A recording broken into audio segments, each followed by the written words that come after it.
Welcome to Public Health on Call, a podcast from the Johns Hopkins Bloomberg School of Public Health, where we bring evidence, experience, and perspective to make sense of today's leading health challenges. If you have questions or ideas for us, please send an email to publichealthquestion@jhu.edu. That's publichealthquestion@jhu.edu for future podcast episodes. This is Lindsay Smith-Rogers. Today, an update on H5N1, the bird flu that has been sickening cows, poultry, and now humans. Stephanie Desmond is joined by virologist Dr. Andy Pekosz and veterinarian Dr. Meghan Davis to discuss human cases, virus mutation, and the question on everyone's minds, is this the next pandemic? Let's listen. Andy Pekosz and Meghan Davis, thanks so much for coming back to the program. Such a pleasure. Always a pleasure. So we're going to talk about bird flu again, and it's been a while since we talked. So I'm wondering, Meghan, if you could sort of just lay out the landscape at this moment in mid to late November. Sure. And this always seems to me like where we last left our intrepid public health investigators. We were investigating what was a growing outbreak among dairy cows with also cases in poultry, and a lot has happened since then. At this point, we have over 600 herds that have been confirmed positive, and the numbers are growing almost every single day, particularly in California, which really is the current epicenter. And I think when we last chatted, we hadn't even had the big outbreak in Colorado that impacted both dairy and poultry in major ways. And so we're seeing something similar in California, where we have this just explosion of cases within the dairy industry. And California is the number one dairy state in the country. Also, it is a very large poultry producing state. And so we've seen a lot of different kinds of poultry flocks, including turkeys, affected in this latest round. Mm-hmm. And then, Andy, I want to talk to you sort of about where we are with human cases. We have more than 50 confirmed human cases in the U.S. There's a child with no known contacts in California that was infected, and also sort of a pretty terrifying case in Vancouver, British Columbia, where a teenager is in critical condition and also didn't have any access to animals. What can you tell us? Yeah, so I guess the good news part of this is that the vast majority of these human infections are rather mild. Most of them can be traced back to people working on dairy farms or people who were involved in poultry farms where there was an outbreak of H5N1. So again, that's, I guess, if there's a good news, that's the good news of the situation. Of course, the bad news is the case numbers in humans keep increasing over time. That's always an opportunity for the virus to start to adapt to humans and be better at either infecting or transmitting among humans. And yeah, we're seeing cases in Oregon, the case in British Columbia that you talk about, which is particularly concerning because in that case, the individual did have a very severe infection, was actually hospitalized in intensive care with respiratory symptoms. And importantly, when we sequenced the virus, we as a royal we, there were some what we call ambiguities, meaning the sequence wasn't very clear at three very critical amino acid positions that we know are important for infecting humans. And what many scientists think that's happening is that the virus is sort of a mixed population. It's starting to adapt to humans at those sites. Hence, the sequence is a little bit difficult for us to read. Case in Oregon is also an exposure to an H5N1. The Oregon and the BC cases are slightly different viruses from the dairy cows. So we're now seeing different kinds of H5N1s infect humans as well. So all of this, as sort of Meghan says, just continues this explosion of cases among humans as well as among animals. And with different kinds of H5s infecting and with these signs of the virus adapting, it really does sort of bode to be really cautious as we go forward now. I'm going to move on to economic issues in a moment, but first thing I wanted to ask is about human-to-human transmission. That, I think, is what scares us all. And where do we see this at the moment? I know the CDC is still saying that the risk to the general public is low, and I'm wondering if you could sort of tell us a little more about that, Andy. Yeah, so there's no clear person-to-person transmission of any significant nature that has been documented so far. There's a case in Missouri where a household contact and an individual both did not have any known easily tracked exposures to H5N1, but both have evidence of infection. The case in California is another one where, and the one in British Columbia, are cases where there's no known clear connection to an infected animal, yet these people are positive. But that's not necessarily uncommon as we look at H5N1 cases around the world. There are always a few percentages of these cases where we can't attribute them directly to a clear exposure. It's kind of epidemiology, right? Sometimes you can make all the connections, sometimes you can't. So if there's a good sign, again, in these outbreaks is that there are no clear transmission chains among humans that have been detected so far. Mm-hmm. And that would be sort of the danger sign. That would be a real danger sign if we start to detect people whose only contact was another infected H5N1 person. And we should add that in the workers, so these are the dairy workers and poultry workers, a lot of the contacts, household contacts, are also being approached, and where they consent, they're being monitored. And what's shifting now is there was a study that looked at serology. So looking at evidence of prior infection rather than just doing swabbing and looking for active virus in symptomatic people. So we didn't typically swab when people were not symptomatic. And there were a small proportion of that 7% who were seropositive who didn't recall having any symptoms. So that suggests that it's possible to have asymptomatic infection, or at least not recognized by the person as being symptomatic. And so there is now some expansion of looking at these contacts to make sure that there might not be a symptomatic person to asymptomatic person transmission chains. So we've got a lot of reassurance, and now we're looking a little bit deeper. Let's talk about the economics here. I mean, the dairy industry, the poultry industry, what's going on there, Meghan? Yeah, the economics of this are fascinating, in part because you're going to have some regional economic impacts if you think about consumers, right? So people who are purchasing dairy products, purchasing turkey is kind of, I think, on everybody's mind this time of year. And so depending on the structure of that kind of regional distribution network, you can see some potentially shortages. But on the other side, you have a lot of resiliency in the system. And so you can see sort of shifting around of commodities. And right now, most of the impact is on the West Coast and along the Pacific Flyway.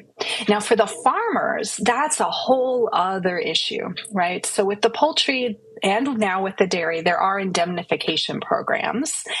These are relatively new for dairy. And so I think it'll be very interesting to see how over time this plays out, because I think that, dairy farmers tend to be pretty close to the margin, meaning that big hits that are unexpected, where they may not be able to be made completely whole, so to speak, in terms of the financial hit, and then the optics, right, of this for consumer confidence in the product, I think are also things we need to think about and really maybe put a little bit of effort into understanding in a deep way so that we can make sure that our public health systems, where we have these quarantine, culling, disrupted food supply, that we're also trying to make sure that we're making this possible so that the farmers can keep going with their business. You're saying that the farmers are being compensated for their losses? They're being partially compensated for their losses. Yeah. So typically these... Yes, this is USDA. They have a specific program of indemnification. So this is usually by reimbursement. So that's one sort of delay in the system. And then the other piece of it is that they usually are not quite to market value, and they may only be for certain kinds of things. So if the farmer needs to discard milk because it's considered infectious because the herd has H5N1, then they'll get that covered with usually some delay in time.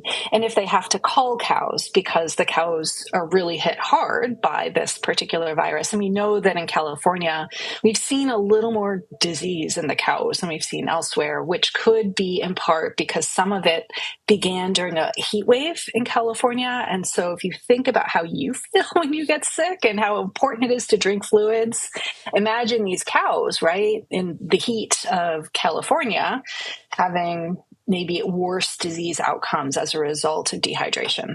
Yeah, no, it's important to note that these dairy cow farms, they can be infected for weeks, if not months on end. So these farmers are in a situation where they can't bring much of their stuff to market for extended periods of time. And we have to be clear, as Meghan said, that we're compensating them and making sure that their efforts at minimizing disease spread aren't butting up with their desire to actually make some money and stay in existence. Because as we all know, public health measures, when they start to impact economics, it's the public health measures that start to go, usually for the sake of economics. I was going to ask about that. So I know that a lot of the workers are migrant workers who may not be so interested in getting tested or wearing masks and things like that. So what can we do to boost public health efforts among the migrant workers? Yeah, so the CDC already has put some efforts into groups that already work in these communities. So these are trusted partners. They already have the relationships, right? If you go in and say, hi, I'm from public health,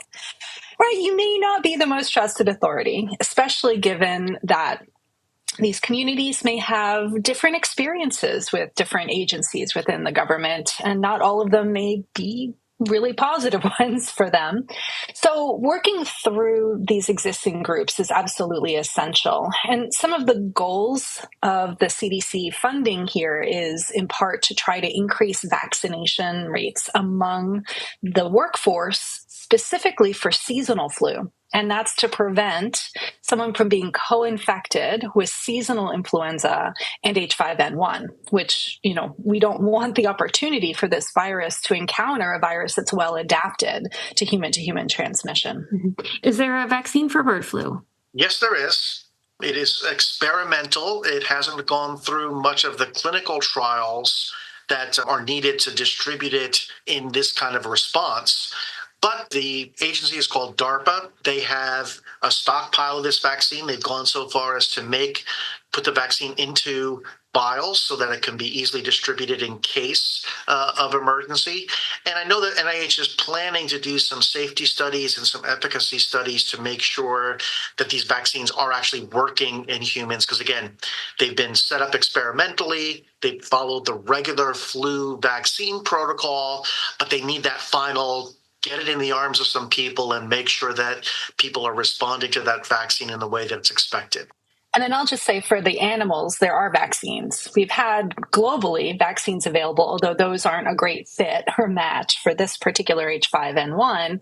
But there have been developed poultry vaccines that I think are either finishing field trials or pretty close. And we also now have some swine and bovine vaccines in development. Now, whether we're going to have the economic push to use these is a question, because what some people may not recognize is that there are these trade barriers that you need to be able to differentiate your vaccinated from your infected animals. This is called DIVA. And the challenge is that a country may say, if they can't test a product and know that it was clearly vaccinated as opposed to infected, they may not allow imports. And so that can have real impacts in terms of commodity trade. So this has so many different tentacles. It's really a remarkable situation. So I guess the question probably on everybody's mind is this COVID? And is it going to be COVID? And how should the general public feel right now? Well, the general public, is still relatively safe from this. We have a lot of known risk factors for the cases of H5N1 in humans. I think this is one of those cases where public health officials are scratching their heads a little bit about how they can better limit the spread of this virus in some of these farm situations. And I think that's the really active place of research right now. Is we thought we had some good handles on how this virus was being spread from farm to farm. That doesn't seem to be the case anymore because of all of these outbreaks that have been occurring in California and other places. So the scientists really are trying to get their boots on the ground and try to figure out what else can be done to try to limit the spread of this virus. Yeah, and we should also add that most people are going to be at low risk because of the way we do food safety and prevent these products from coming to market. But we do recognize that milk, if it is raw, if it is infected, could be highly infectious, and not just to humans, but importantly to cats and other companion animals. Dogs and ferrets especially are susceptible, but cats get extremely severe disease. And I just worry because some of the raw milk state level regulations might permit it for pet use only, even if they restrict it for human use. And that's true, for example, right here in the state of Maryland. And I guess my last question is, and of course I want to ask you to sum it up real quick, but we have a new government administration coming in 2 months. There have been some criticisms that the Biden administration has not moved as quickly on this as they could have. If you look into your crystal ball, what are your concerns at the moment?